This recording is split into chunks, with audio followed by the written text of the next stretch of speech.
Good day, everyone. It's another beautiful day to study and learn physics. In our session today, we will tackle resultant vector, vector addition with the triangle method. Hope you will be able to acquire knowledge and skill in computing resultant vector using the triangle method. The special cases of resultant vector applying the laws of triangle will be discussed as well. In any triangle, the sides and angles are related by the laws of triangle. The triangle with sides A, B, and C, and with angles formed by the sides angle A, angle B, and angle C. The cosine law, C square equals A square plus B square minus 2AB cosine angle C. B square equals A square plus C square minus 2AC cosine angle B. And A square equals B square plus C square minus 2BC cosine angle A. And the sine law states that the ratio of side A and sine of angle A is equal to the ratio of side B and sine angle B, and is equal to the ratio of side C and sine angle C. In a vector triangle formed by vector A, vector B, and vector R, the sides and the angles are related by the laws of triangle. In this triangle, A is the magnitude of vector A, B is the magnitude of vector B, and R is the magnitude of vector R. The angles inside the triangle. Angle A is the angle opposite vector A. Angle B is the angle opposite vector B. And angle R is the angle opposite side R. The cosine law states that R square equals A square plus B square minus 2AB cosine angle R, or B square equals A square plus R square minus 2AR cosine angle B, or A square equals B square plus R square minus 2BR cosine angle A. And the sine law states that the ratio of side A and sine of angle A is equal to the ratio of side B and sine angle B, and is equal to the ratio of side R and sine angle R. A vector triangle is any triangle formed by vectors connected one after the other. The two sides of the triangle are the vectors added, and the third side is the resultant vector. Vector R is equal to vector A plus vector B. In the other triangle, the resultant vector is the sum of vector A, vector B, and vector C, and the resultant vector is equal to 0. This is an example of vectors in equilibrium. Let's practice determining the angles formed by the vectors in a triangle. Vector A equals 50 meters, 75 degrees, and vector B is 80 meters, 120 degrees. Vector R is equal to vector A plus vector B. The magnitude of vector A is 50 meters, and the direction theta sub A is 75 degrees. Vector B is 80 meters, and the direction theta sub B is 120 degrees. The illustration of the vectors: vector A, vector B, and the resultant vector. This triangle shows the magnitudes and the directions of the vectors measured from the positive x-axis. The directions of the vectors are theta sub A, theta sub B, and theta sub R for vectors A, B, and R respectively. The angles within the triangle opposite the vectors are angle A, angle B, and angle R for vectors A, B and R respectively. To apply the cosine law, R squared equals A squared plus B squared minus 2AB cosine angle R. The angle R should be known. So what is angle R? Angle R is 180 degrees minus theta sub B plus theta sub A. Angle R equals the difference between 180 degrees and 120 degrees plus 75 degrees. Angle R equals 135 degrees. Another example. Velocity A equals 24 meters per second, 140 degrees. And velocity B equals 36 meters per second, 20 degrees.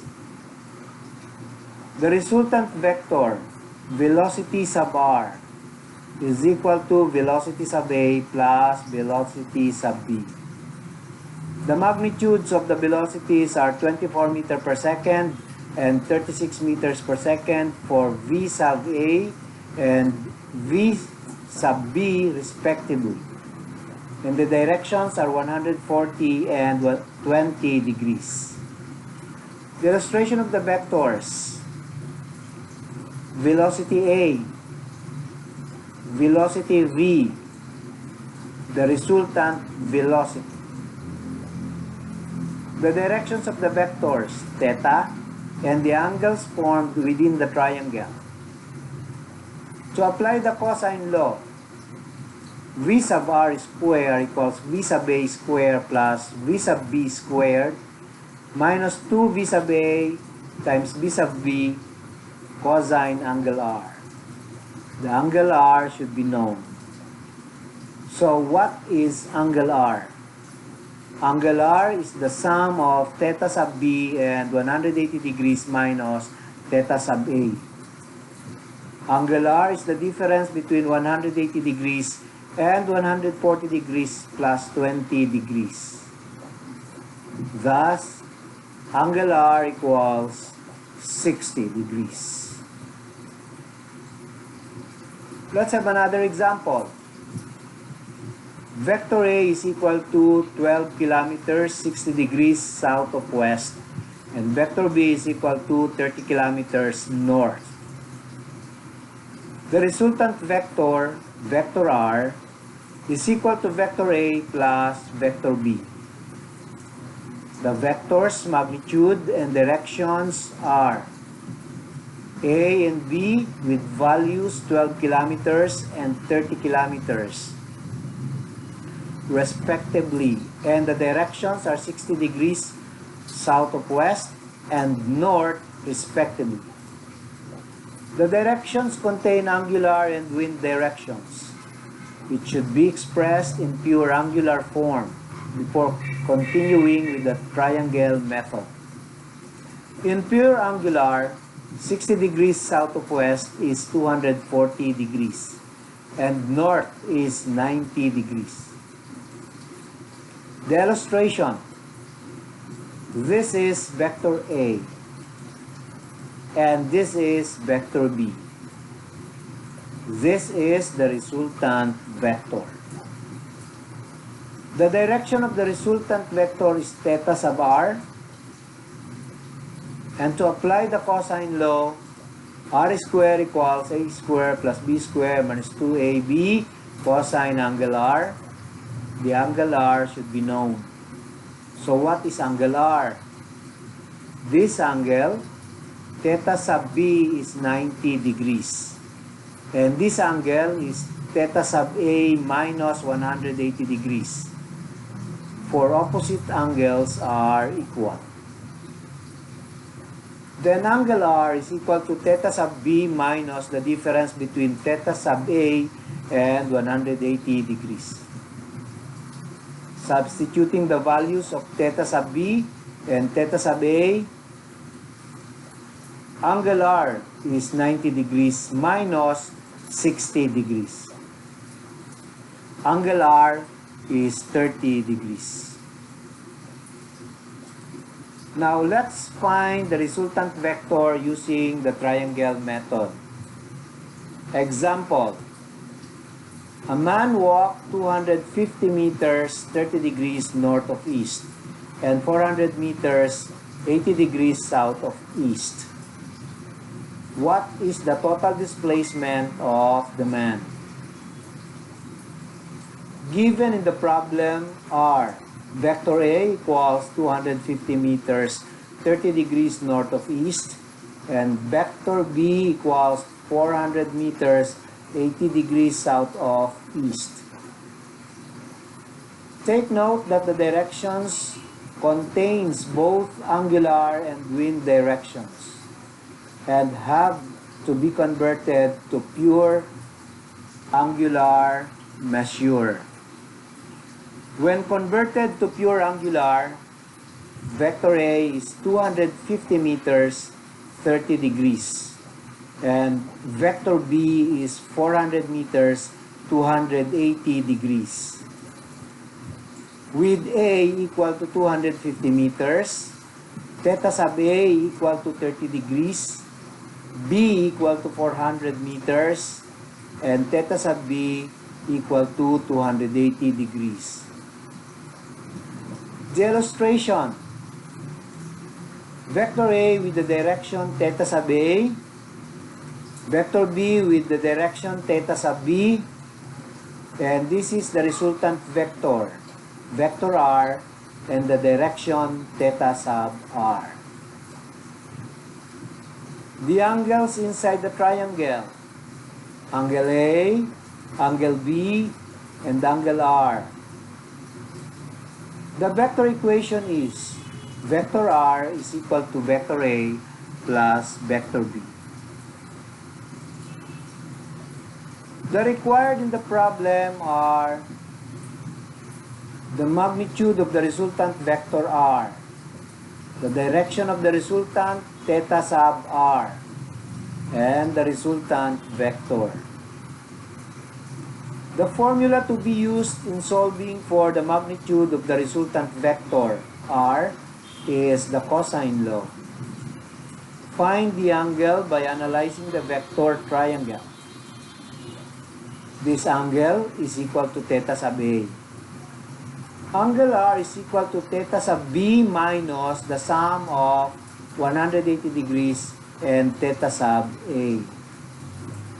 Substituting the values of theta sub B and theta sub A, the angle R is 70 degrees. Now, substitute the angle R to the cosine law, together with the magnitudes of vector R and vector B. The value of cosine 70 degrees is 0.342. Performing the operations with the value substituted, R is equal to the square root of 154,100 square meter. And the magnitude of resultant R is 392.55 meters. Find the direction of the resultant vector theta sub R. The resultant vector is acting on the fourth quadrant. Thus, theta sub R is equal to 360 degrees minus the difference between angle B and theta sub A. Calculate first angle B using the sine law. The sine law to use is B over sine angle B equals R over sine angle R. Substitute the magnitude of vector B, 400 meters. The computed resultant, 392.55 meters, and angle R, 70 degrees. Calculating for sine angle B, it's equal to 0.958. And angle B is the inverse sine of 0.958. Angle B equals 73.34 degrees. Continue calculating for theta sub r, 360 degrees, minus the difference between the computed angle B and the value of theta sub A. Theta sub r is 316.66 degrees. With theta sub r equal to 316.66 degrees, take note that this is a pure angular measure, while the given in this problem contains both angular and wind directions. It should be converted to this direction. Thus, the direction is 360 degrees minus 316.66 degrees south of east. So, theta sub r is 43.34 degrees south of east. For the final answers, the magnitude of the resultant vector r, 392.55 meters. The direction of the resultant theta sub r, 43.34 degrees south of east. And the resultant vector is vector r, 392.55 meters, 43.34 degrees south of east. Let's determine the resultant velocity from our example practice activity number 2 in finding the angles of the triangle earlier. The formula or the working equation to determine the resultant velocity is the cosine law for this vector triangle. Here, the angle r is needed. It was obtained earlier as 60 degrees. Substitute and calculate. Substitute the given velocity A and B and angle r to the cosine law. The square of 24 meter per second plus the square of 36 meter per second minus the product of 2, 24 meter per second and 36 meter per second and cosine of 60 degrees, which is 0.5. V sub r squared equals 1,872 meter square per second square minus 864 meter square per second square. V sub r square is 1,008 meters square per second square. Extract the square root and the result is V sub r equals 31.75 meters per second. The direction of the resultant velocity acting on the first quadrant must be between 0 and 90 degrees. The measure of theta sub r is the measure of theta sub A minus angle B. Angle B may be obtained using the sine law. V sub B over sine angle B equals resultant velocity over sine angle R. Substitute and calculate. 36 meters per second over sine angle B equals 31.75 meters per second over sine 60 degrees. Sine 31.75 meter per second angle B equals the product of 36 meters per second times 0.866 divided by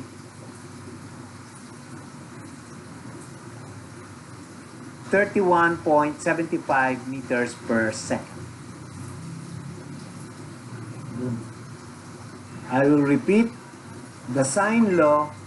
Sine angle B equals the product of 36 meters per second times 0.866 divided by 31.75 meters per second. And the result is 0.982. sine angle B is equal to the inverse sine of 0.982. Angle B is equal to 66.93. Substituting this angle to the equation for the direction, theta sub r, 140 degrees minus 66.93 degrees. Theta sub r equals 73.06 degrees. Stating the answer completely, the resultant velocity equals 31.75 meters per second, 73.07 degrees. Now this time, let's consider the three special cases of the triangle method. The first one is when the two vectors are in the same direction. Considering these given vectors, vector A equals 100 meters 40 degrees, vector B is 80 meters 40 degrees. Both vectors A and B have the same direction, 40 degrees. The required are vector R, the magnitude of vector R, and the direction of vector R. The vector equation is vector R equals vector A plus vector B. The magnitude of vector A is 100 meters, and its direction is 40 degrees. The magnitude of vector B is 80 meters, and the direction is 40 degrees. Plot the first vector, vector A, then the second vector, vector B, then the resultant vector, vector R. To apply the cosine law, the angle should be known. So what's the angle for these vectors? Angle R is 180 degrees. The sum of the angles inside the triangle minus the absolute value of the difference in the directions of the vectors added. That is 180 degrees minus the absolute value of the difference between theta sub A and theta sub B. Then angle R is equal to 180 degrees minus 0. Angle R is 180 degrees. Angle R equals 180 degrees. The cosine law, when the angle R is substituted, the value of cosine 180 degrees is negative 1. Results to the equation R squared equals A squared plus B squared plus 2AB. That can be arranged as R squared equals A squared plus 2AB plus B squared, which is factorable. The factors are A plus B times A plus B or A plus B squared. Extracting the square roots of both sides of the equation results to R equals A plus B. What does this mean? It means that the magnitude of the resultant is equal to the sum of the magnitudes of vectors A and B. And the direction of the resultant is the same as the direction of vector A.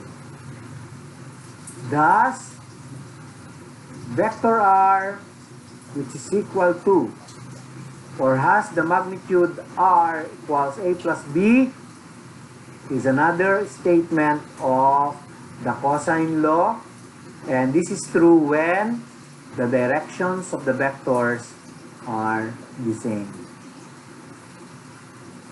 Therefore, the magnitude of the resultant R equals A plus B. Then R equals 100 meters plus 80 meters. And R equals 180 meters. The direction theta sub r equals theta sub a. Theta sub r equals 40 degrees. So, vector r is 180 meters, 40 degrees.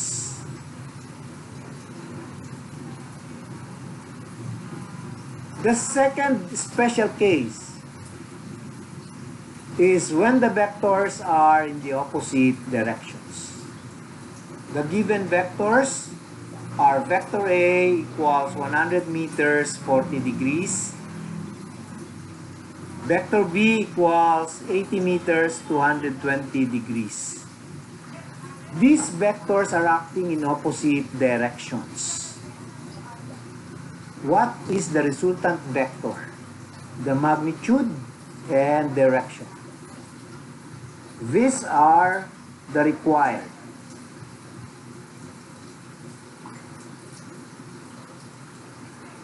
The vector equation is vector r equals vector A plus vector B. The magnitudes and direction of vector A and B, 100 meters and 80 meters. 40 degrees and 220 degrees respectively. To apply the cosine law equation, the angle must be known. But what is angle R? In this case, angle R is the difference between the sum of the angles inside the triangle and the absolute value of the difference between the directions of the vectors. So angle R is equal to 180 degrees minus 180 degrees. Thus, angle R is equal to 0. The angle R is 0. Substituting the angle R to the cosine law, the value of cosine 0 is 1. The cosine law equation is r squared equals a squared plus b squared minus 2ab. Arrange the terms. This equation is factorable, and the factors are parentheses a minus b squared. Extracting the square root of both sides of the equation results to r equals a minus b. The direction of the resultant, theta sub r, is equal to theta sub a.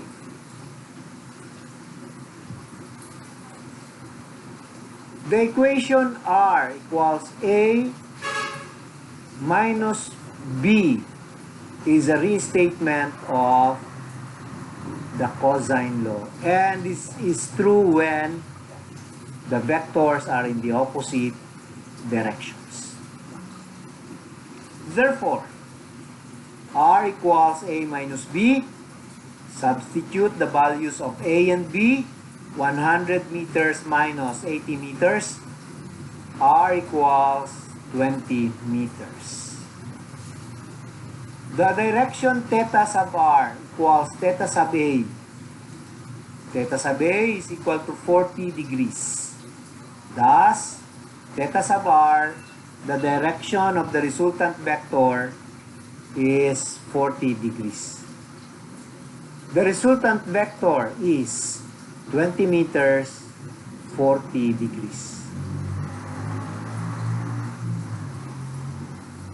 The third special case is when the vectors added are perpendicular to each other.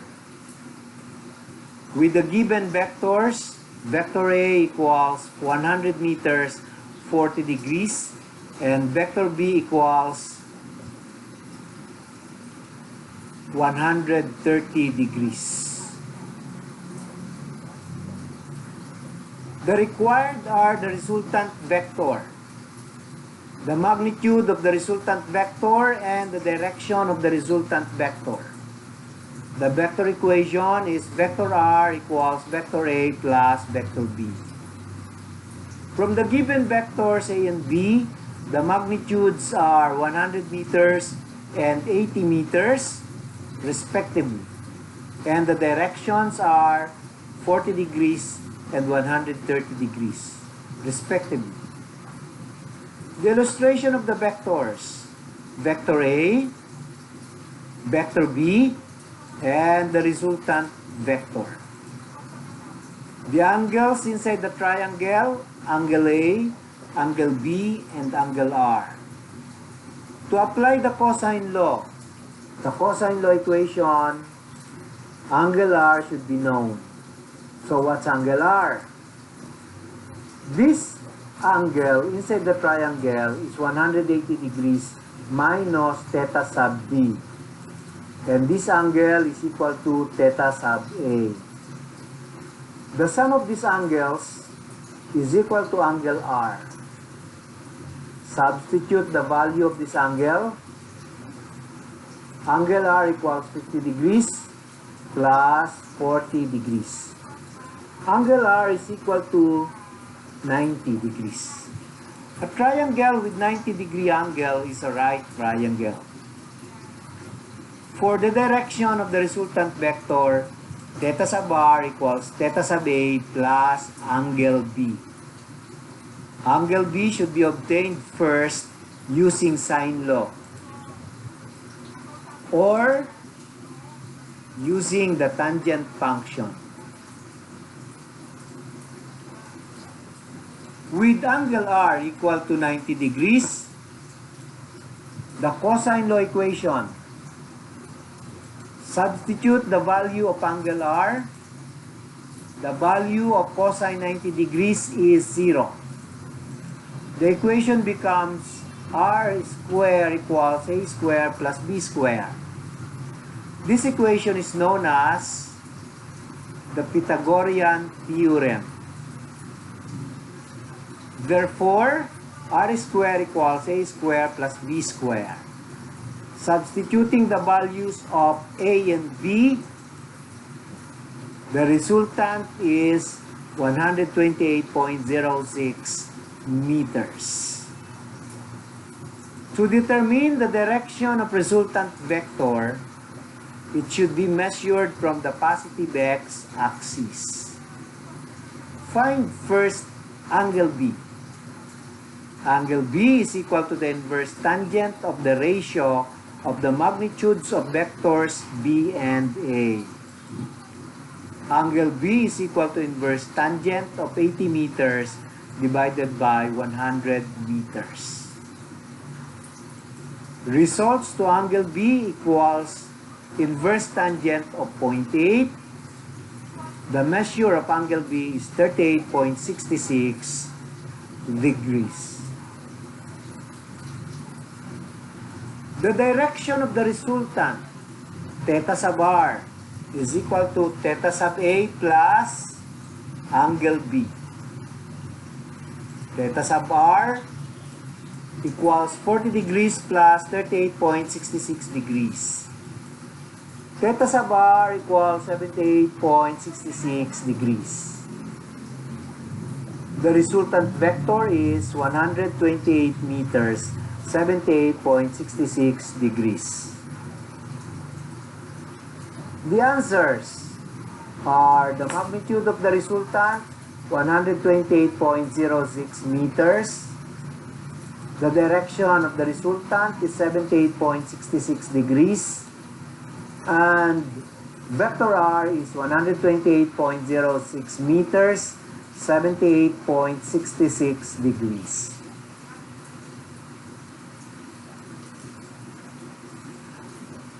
That's all about the triangle method. Now this time, let's test your understanding and learning about the triangle method of obtaining the resultant vector. Determine the resultant vector in the following problems using the triangle method. You write the solution to these problems in a clean sheet of short bond papers and After you've done with the solution, have your answers checked by your instructors or professor. Let's have number 1. A car traveled 600 meters east and 900 meters 60 degrees south of east. What is the car's position with reference to its initial position after the motion? Number 2. George walks 4 kilometers in one direction and 2 kilometers in another direction to end up 5 kilometers from where he started. What is the angle between the two directions? Number 3. A 20 kilogram block is hanging by a rope from the branch of a tree. Peter is pushing the block forward with 150 newtons force. What is the resulting tension in the rope supporting the block? Note that weight equals mass times 9.8 meters per second square.